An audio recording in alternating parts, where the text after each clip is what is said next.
एक बार एक अध्यापक एक युवा विद्यार्थी के साथ कहीं टहलने निकले। उन्होंने देखा कि रास्ते में पुराने हो चुके एक जोड़ी जूते पड़े हैं, जो कि पास के खेत में काम कर रहे गरीब मजदूर के थे, जो अब अपना काम खत्म कर घर वापस जाने की तैयारी कर रहा था।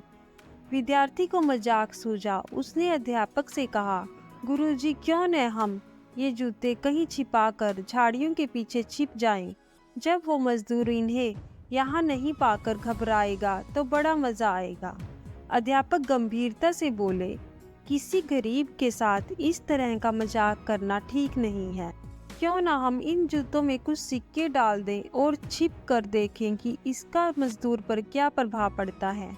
विद्यार्थी ने ऐसा ही किया और दोनों पास की झाड़ियों में छुप गए। मजदूर जल्द ही अपना काम खत्म कर जूतों की जगह पर आ गया। उसने जैसे ही एक पैर जूते में डाला, उसे किसी कठोर चीज का आभास हुआ। उसने जल्दी से जूते हाथ में लिए और देखा कि अंदर कुछ सिक्के पड़े हैं। उसे बड़ा आश्चर्य हुआ और वो सिक्के हाथ में लेकर बड़े गौर से उन्हें अलट पलट कर देखने लगा। फिर वह इधर उधर देखने लगा। दूर दूर तक कोई नजर नहीं आया तो उसने सिक्के अपनी जेब में डाल लिए। जब उसने दूसरा जूता उठाया, उसमें भी सिक्के पड़े थे। मजदूर यह देखकर भावुक हो गया।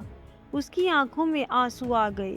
उसने हाथ जोड़ ऊपर देखते हुए कहा, हे भगवान, समय पर प्राप्त इस सहायता के लिए उस अनजान सहायक का लाख लाख धन्यवाद। उसकी सहायता और दयालुता के कारण आज मेरी बीमार पत्नी को दवा और मेरे भूखे बच्चों को रोटी मिल सकेगी। मजदूर की बातें सुन विद्यार्थी की आंखें भर आई।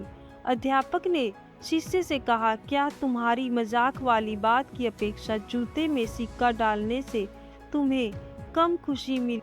विद्यार्थी बोला, आपने आज मुझे जो पाठ पढ़ाया है उसे मैं जीवन भर नहीं भूलूंगा। आज मैं उन शब्दों का मतलब समझ गया हूँ जिन्हें मैं पहले कभी नहीं समझ पाया था, कि लेने की अपेक्षा देना कहीं अधिक आनंददायी है। दोस्तों, सचमुच देने की खुशी से बढ़कर और कोई सुख नहीं है। हमें इस कहानी से शिक्षा लेते हुए अपनी अपनी क्षमता के अनुसार जरूर कुछ न कुछ दान देना चाहिए और ज़रूरतमंदों की हर संभव मदद करनी चाहिए।